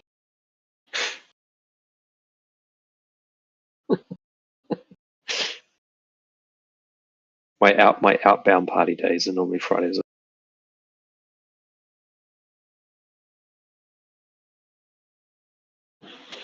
The weather is so shit out.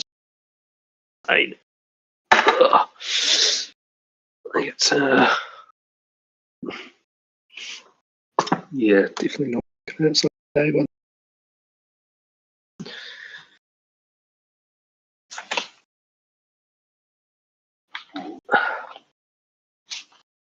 I think we got some financial news.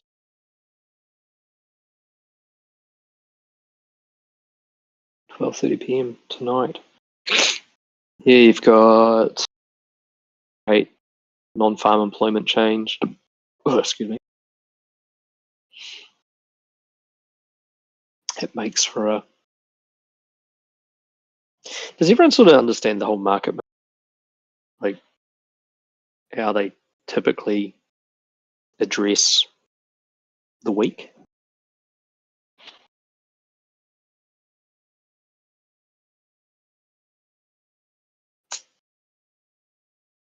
Not that it's always the same, but okay, I'll rant here just in case anyone's listening, but typically weekend is a low liquidity time. So any time after the major markets are closed on a Friday through to the weekend being complete is a very low liquidity time. In crypto, the algos that run the various different market sessions like Hong Kong, New York, and London, they still run to the same on weekends that they would during the week, but they're going to have less of a result more often than not because there's not as much going on a weekend. But from a market maker's perspective, between the close of the Friday markets and the open of Monday, it's the best time to try and induce people into placing bets or taking positions. And then come Monday, what they want to do is quite often Monday will involve some kind of fake continuation. Like, so people have seen a pump over the weekend. Monday, you might still see a confirmation of that, and you think, oh yeah, great, I got in on this trade and I'm making all this money, blah blah blah. And then they reverse it, and it's that sort of Monday Tuesday transition after the weekend where quite often reverse whatever was happening Friday through the weekend to try and trap people in those positions, and then continue down to whatever liquidity level they need to take them out, or it might be to do a short squeeze or whatever to the upside and take them all out.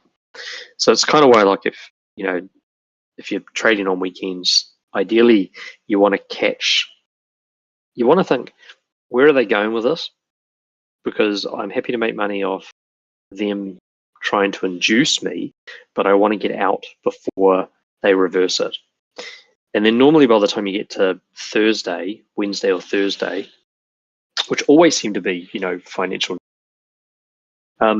you'll then get something that allows them to reverse the trend back in the other direction. So basically induce people over the week, Friday through Monday, wipe them out up till Thursday, and then build the next trap onwards Thursday, Friday through the weekend, and rinse and repeat every single week. So if you just put lines on your chart and have a look at how that works, yeah, it's pretty much like clockwork. And if they ever don't do it, it's just because they're trying to do something bigger. You might sit there and go, why did the price not go back to that point, and realize later on that they were just trying to do something bigger. So hence the old saying, don't trust a week.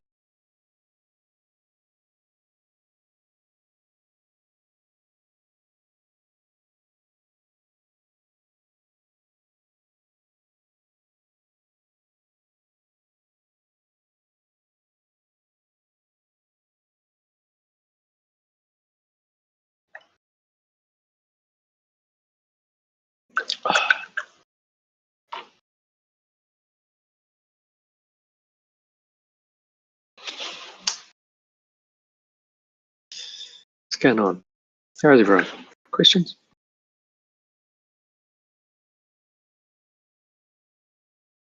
What's my plan for the beer? Just a lot more shorting.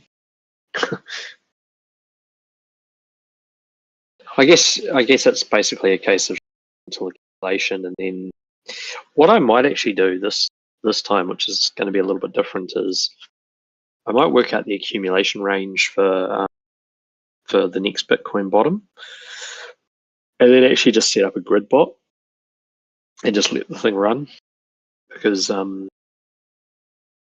yeah, why bother? You know, just let it go down, let it hit the bottom. It'll accumulate for 6 to 8 months or whatever, and then it'll start to change direction again. So it's probably like a case of just once the bottom's in, and there's some pretty good spots. Even right now there's structure set up to create that. So once it gets to those levels, maybe just set up a spot grid bot and just park it between 60k and 80k and just let it trade the grid for what could be a year, who knows, and just compound the earnings, and then just wait for it to, like, it'll just build a really high time frame origin. That's all it'll do. It'll create a range to build a really high time frame origin level. It'll continuously reject that level, and then it'll continuously be supported by the one that's underneath it, and it will just bounce between those two levels. And that's a bear market, and they'll be building their bags, and then they'll push it back up again. So I think maybe the only thing I'll do differently is set up a grid bot and take a holiday.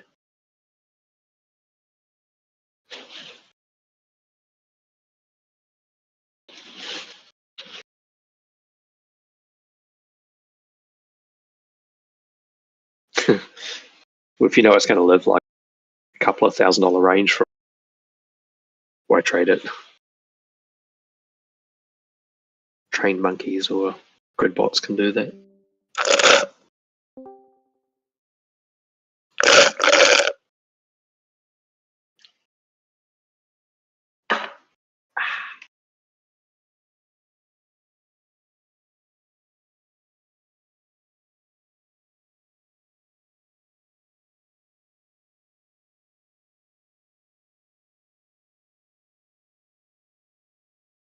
Streamers kicked me out. Something wrong with your internet.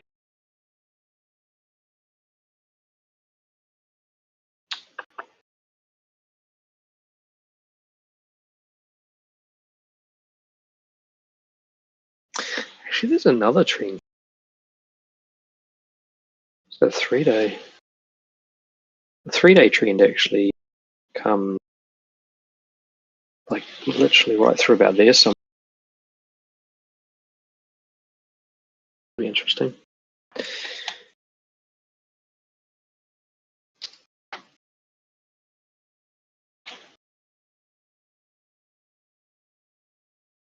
Oh well.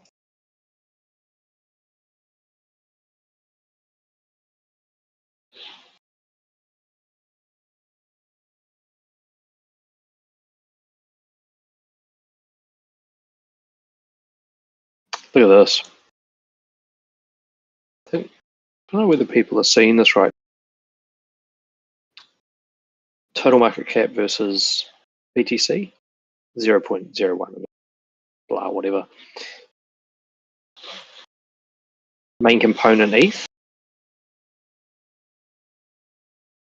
L1s, others. Money flow or the dominance. Even though it looks shit, it's shifting. And so you look at this, BTC or total is down more so than total 3. So BTC dominance is continuing to fall. There's that 3-day. I'll just show you this because this is interesting for those who have hopium for an old. Okay, so this is what I call flight. So totally crypto native people who don't want anything to do with stable coins, they're going to move their money back into BTC if they think things are going to go down. People, and then everyone else is going to use stable. So this is basically dominance of stables and BTC, main ones. I mean, there's other stables, but these are the majority. So down in here, where is it? Oh no, sorry, it was a 3-day. I was looking at the 3-day clock, and what I noticed is that we've failed to break the break level. We've ranged down, and the current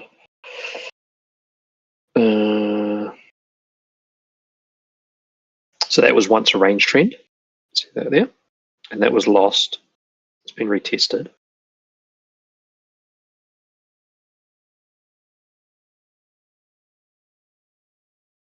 You've got that one, which it's already kind of been creeping up the underside of. Sorry, it's not that one. It's not that one. Where was it? Yeah, got that one, which it's lost, and it's on the underside.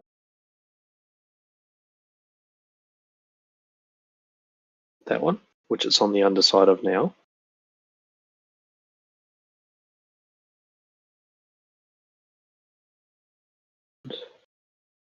Why do we even further down?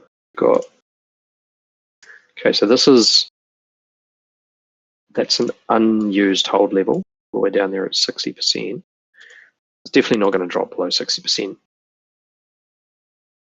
And then you've got that one, which can support it.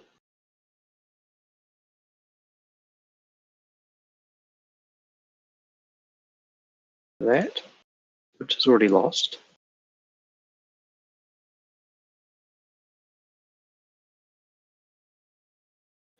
I don't know, like to me it looks like this thing's actually failing. So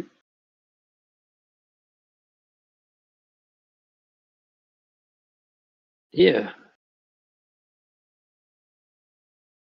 Which doesn't mean BTC is going to drop in price, but it just means that dominance of BTC versus alts, which is very indicative in these numbers that you're seeing in here. Like for this to be down a certain percent, but the stuff to be, well, for this to be up, say 3% now, but then up more. It looks to me like you're actually seeing a shift or a rollover in dominance of BTC and stables, which tends to indicate more of a risk-on stance is coming. So yeah, I don't know. What about that one? Could find support there.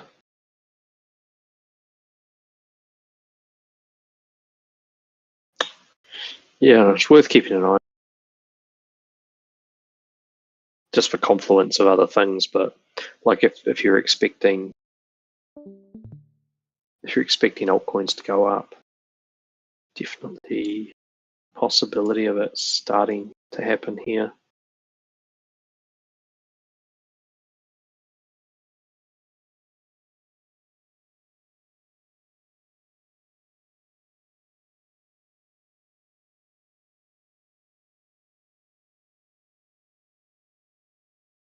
Or it just bounces off that and goes back.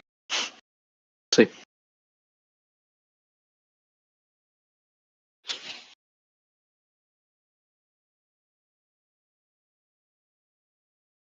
Speakies.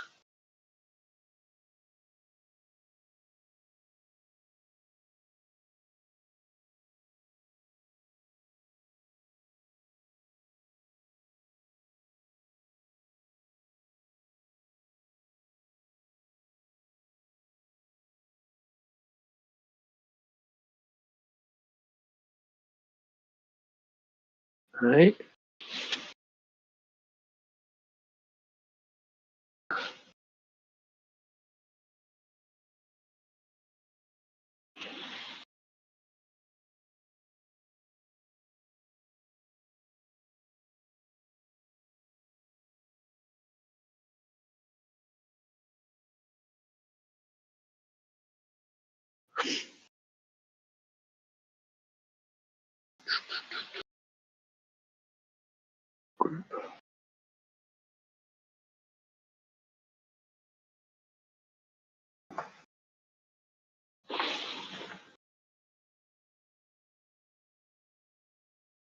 no questions. Yeah, just start building again. If yeah, 3-day 141, 1-day timeframes 148, 149, those sort of areas. Bigger stuff. I mean, if we hit the 130s, based on monthly close, if we hit the 130s, there are some massive moves that'll kick in. So it'll be definitely worth buying, I think.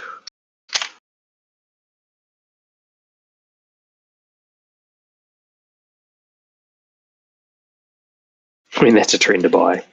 This is the first support trend that Sol's got. Like, it's 110, probably not 110 actually. It'll be something based on lower time frames.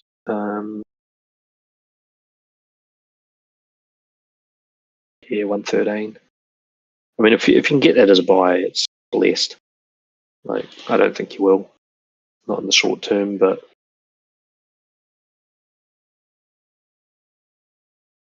then you've got your break level there at 179. So if you can buy anything below that trend and just target that 179, it's another neighbor's kidney trade. But I don't think you'll get it. It didn't create a hold level, and so this is why like these closes are so important. Like it, and that's why like I talk about polarity. Like polarity is, will it do this? Because there's future ramifications to doing it. So that level of 146.376 at the end of June was a polarity level. If we're below it, we are creating something that has future implications, which is coming back to the trend. If we close above it, we're not creating those implications. So therefore we didn't. And then they retested polarity, went up. So that's way more advanced topics. Basically like staring into the brain of market makers and going, if they do this, what's their future intentions? So trying to see more than one, which is very difficult. Yeah. So, from a 6-month perspective, Sol's on a 6-month realistically. It's the next thing that could create any form. If you were to this chart in properly, it would be that. So the next thing that creates any form of event on Sol is a revisit from a 6-month perspective. Is going to be a revisit into the 170s, or a revisit to 110s. Whichever one of those it does first, and the timing that it chooses to do it is the thing that makes all the difference. But what it also does mean, based on where price is right now, is that if it gets up into this area up in here, anytime in the next 6 months, it's coming back. Like, so just do not for a moment think that this thing is not set up to create major trap at the highs. Like, there is a really big trap that this is built to do.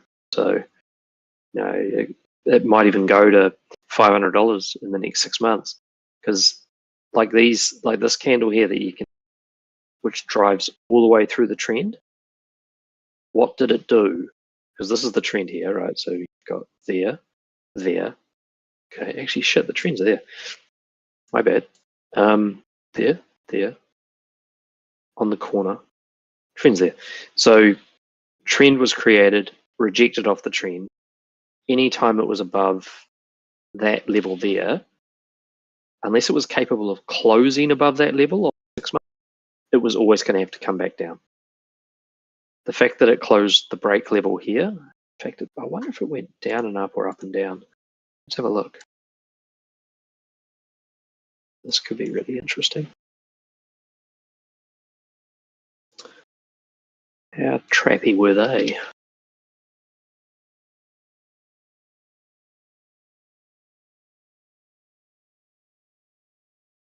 So 6-month close was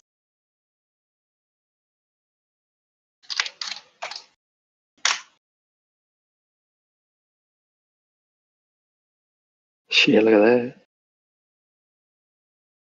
So you see this move here?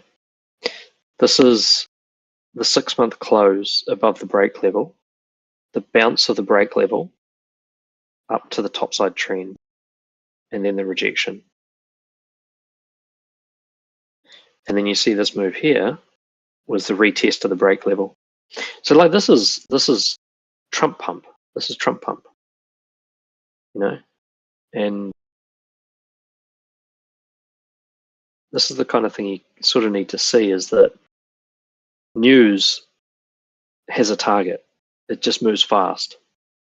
It's got nothing to do with news. It's to do with the fact that it gives them the excuse to do it. So that's bang, straight into there. And then what was it? It was a 6-month break level. Now,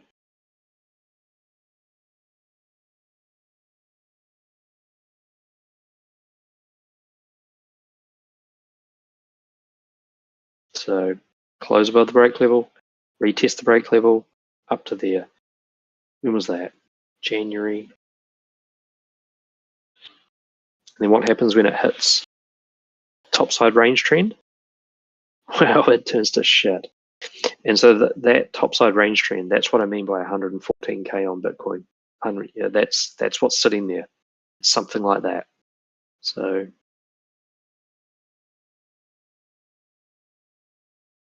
we shall see.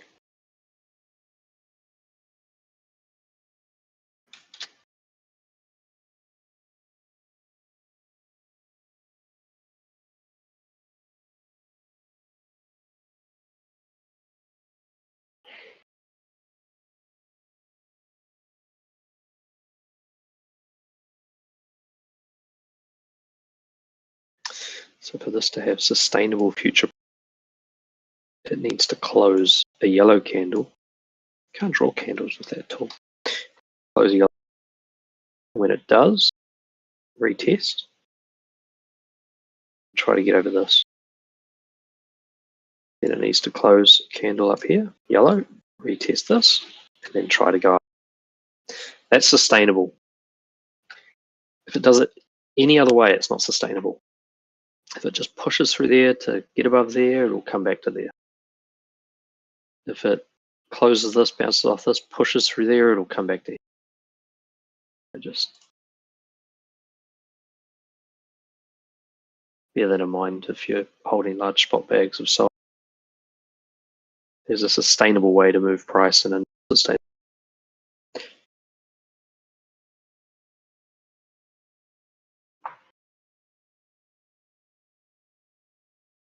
And you don't really have to worry about that for 29 days. Right, I'm going to go and get drunk.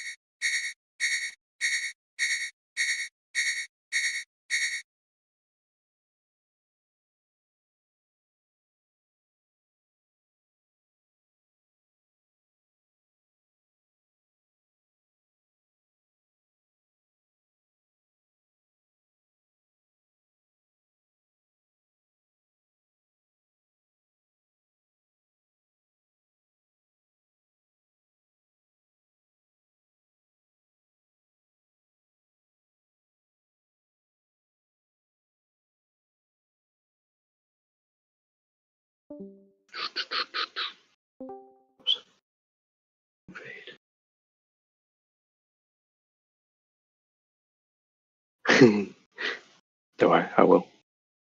Right, goodbye everybody. If you think of any questions, write them down and we can go over them next time. I will try to do this a little bit more often. It's just I was up for like about 36 fucking hours straight trying to get that one entry. So yeah.